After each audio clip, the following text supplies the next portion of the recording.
et hypotoxique. Elle est en studio avec nous pour nous le présenter. Bonjour, Bonjour bienvenue. Caroline. Bonjour, bonjour. Le premier livre contenait des recettes de pain, de muffins, de gâteaux, de petites douceurs. Cette fois-ci, vous allez un petit peu plus loin dans ce deuxième tome, dans ce deuxième volume. Effectivement. En fait, ce qu'il faut comprendre à la base, c'est qu'en sans gluten, la première complexité, c'est vraiment de recréer en boulangerie et en pâtisserie les goûts et textures traditionnellement connus. Quand j'ai réussi à mettre au point ma farine tout usage, La Merveilleuse, qu'on a commercialisée en 2013, et que j'ai commencé à donner des cours de cuisine, à partir de ce temps-là, je me suis aperçue que les gens avaient vraiment un besoin d'avoir des recettes. On m'en faisait la demande. Donc, de là, le premier livre qui était axé vraiment sur la boulangerie et la pâtisserie. Mais j'ai continué à donner des cours de cuisine. J'ai reçu beaucoup de courriels aussi des clients de Cuisine l'Angélique. Et donc, la demande était au-delà de la boulangerie et de la pâtisserie, mais vraiment d'entrer chez moi, dans ma cuisine et d'avoir des recettes de la vie de tous les jours, de tous les moments de la journée. Oui, il y a vraiment de tout, là, vraiment toutes sortes de recettes. C'est très appétissant, d'ailleurs. Merci. La question que je me suis posée, une des premières, c'est comment avez-vous trouvé le temps pour faire ce livre-là? Parce que, à ce que je comprends, vous avez contrôlé pas mal le produit du début à la fin. Vous avez même pris les photographies qui sont aussi magnifiques. Ah oui, merveilleux. Vous êtes une femme d'affaires, vous avez une entreprise à mener, vous avez une famille, 3 enfants. Vous avez fait ça la nuit, vous avez cuisiné toute la fin de semaine. Comment vous êtes organisé?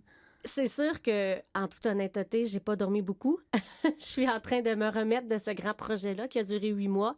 J'ai été entourée d'une très belle équipe, l'équipe des employés supplémentaires qui ont été engagés pour tester les recettes, faire la vaisselle. Et il y avait beaucoup de vaisselle à faire. Hein? On y pense pas, mais j'imagine qu'il y en a. L'épicerie, tout ça, mais c'est certain que j'avais 5 heures de dodo par nuit à peu près. Là. Les enfants sont heureux de reprendre leur maman. Oui, parce que derrière le succès, il y a des sacrifices aussi quand même. Hein? Il y en a beaucoup. Beaucoup, oui.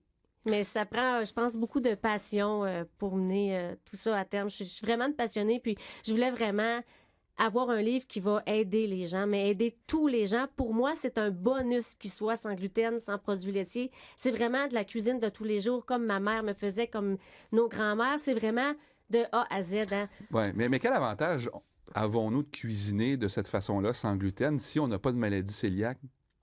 En fait, on a tout avantage à varier notre alimentation. Donc, la maladie cœliaque, oui, c'est vraiment une allergie au gluten, mais il y a beaucoup d'études scientifiques qui démontrent qu'il y a de plus en plus de maladies qui peuvent avoir un lien à une intolérance au gluten et ou aux produits laitiers. Madame Jacqueline Lagacé, qui a justement vulgarisé l'ouvrage du Dr Seignelay, qui s'est guérie elle-même de la polyarthrite rhumatoïde. En 2011, a écrit « Comment j'ai vaincu la douleur et l'inflammation chronique par l'alimentation ». Et donc, depuis ce temps-là, il y a de plus en plus de gens qui essaient ce régime-là. Et souvent, il y a des gens qui voient vraiment une nette amélioration de plusieurs symptômes, les maladies inflammatoires et autres maladies. Oui, mais en même temps, il y a des spécialistes qui disent que si on n'a pas de maladie diagnostiquée, qu'on prend un risque en utilisant un régime. Oui, mais en fait, ici, moi, je pense que vraiment, tout passe par l'éducation.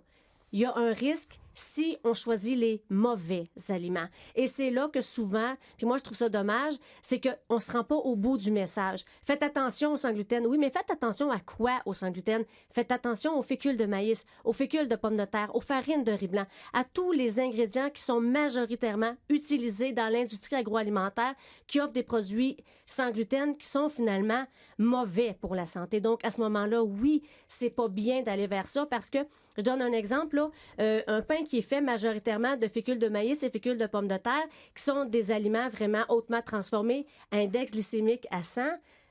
Imaginez que vous prenez une tranche de sucre, un bloc plutôt, et vous le tranchez et tous les matins, ça devient votre pain quotidien. Pensez-vous que c'est bon pour la santé? Non. Donc, c'est ce qu'on veut dire aux gens, mais il faut choisir les bons aliments. Moi, je travaille avec des farines entières, riz brun, sarrasin, quinoa, amaranth. Donc, tous les gens ont intérêt à varier leur alimentation. Je dis pas de couper complètement le gluten pour tout le monde, mais je pense que plus on varie dans les céréales, plus on gagne en valeur nutritive. Donc, finalement, ça apporte des plus. Vos recettes, vous les avez faites avec votre farine, la farine La Merveilleuse? Oui, en fait, seulement que les recettes qui demandent de la farine. Parce qu'on s'entend que les soupes, les potages, ça va, le on rôti de s'entend. porc et compagnie. Oui, on s'entend. Donc, oui, c'est ça. La partie qui est vraiment boulangerie et la partie qui va être dessert et pâtisserie, c'est fait avec la tout usage La Merveilleuse. Sinon, si on veut cuisiner sans farine, sans gluten, on peut le faire. Vous, je sais, vous souhaitez qu'on utilise votre farine. Je comprends bien. Oui. Mais la recette se fait quand même, là. Ben, en fait, ma farine remplace la farine traditionnelle dans un rapport 1 pour 1. Donc, si vous faites... si vous comprenez ce que ça veut dire, bien, effectivement, il y a bien des gens qui vont prendre une farine traditionnelle pour cuisiner mes recettes parce que j'ai réussi à reproduire la chimie d'une farine traditionnelle de blé avec ma farine La Merveilleuse. Oui. Votre pain aussi, ça moi, je vous avoue que j'ai vraiment le goût de tenter l'expérience. Vos pains, en tout cas... La boulangerie, je vous le là. dis tout de suite, c'est vraiment une science à part. Sans gluten... La boulangerie, c'est vraiment un autre monde. Et à ce moment-là, les recettes qui sont élaborées, il faut vraiment utiliser la tout usage La Merveilleuse. C'est une chimie alimentaire qui est complètement différente de la boulangerie traditionnelle. Oui. Puis ça, c'est très, très précis aussi dans les quantités, les poids et tout ça. Il faut vraiment être très minutieux quand on pratique ça. Mais le résultat semble en tout cas très, très intéressant. Est au rendez-vous. Oui. Vous avez reçu de nombreuses distinctions pour votre entreprise. Est-ce que vous souhaitez une croissance constante? Est-ce que vous êtes fixé des objectifs ou vous voulez, à un moment donné, garder ça à grandeur humaine? Comment vous voyez l'avenir? Si je me suis fixé des objectifs, l'objectif que je me suis fixé, en fait, c'est plutôt une mission. La mission d'aider les gens. Puis la croissance, on la vit d'année en année, mais on la vit selon la demande des gens. Donc, moi, je pense que la demande des gens, elle est là, puis on va toujours faire tout en notre possible pour pouvoir aider les gens. Mais en gardant vraiment l'idée d'avoir une entreprise qui offre des produits de qualité, toujours, ça, pour nous, c'est vraiment important. Donc, on ne change pas nos standards de qualité, même si on grossit. Oui. Bon, là, vous allez nous parler un peu de cette belle... Que vous nous avez cuisiné, Caroline. Oui. Écoutez, c'est bon biscuit à la mélasse. Biscuit galette, je ne sais pas comment on l'appelle, là. Des biscuits à la citrouille et à la mélasse. Oui.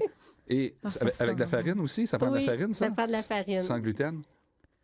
Moi, j'ai déjà goûté, Régent. Désolée, je vous ai devancé. C'est tellement bon. Et je suis contente que vous ayez Caroline en entrevue. On se connaît, Caroline et moi. On a été ambassadrices au Gala de la Robe Rouge ensemble il y a quelques mois de ça.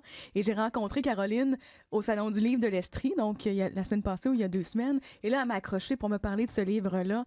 J'avais assez hâte qu'un micro arrive pour qu'elle puisse vous parler de sa passion parce que moi, je suis chanceuse, je suis pas intolérante au gluten.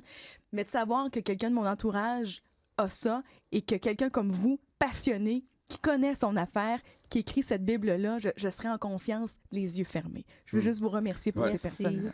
Oui, puis d'ailleurs, tout ça est parti d'un enfant intolérant au gluten. Et aux produits laitiers. Donc, on avait le double. Le double, et vous avez probablement donné... vous avez, comment je dirais, ça permet à bien des familles... Tout un outil, là. Oui, c'est un outil qui est devenu indispensable pour bien des familles, ça c'est sûr, parce que ça devient compliqué, là, cuisiner. Oui, on a de nombreux témoignages parce qu'en fait, on ne se le cache pas, à manger, c'est un des plaisirs de la vie. Puis quand ça devient un sacrifice pour sa santé, moi, je trouve que ça n'a plus de sens, là.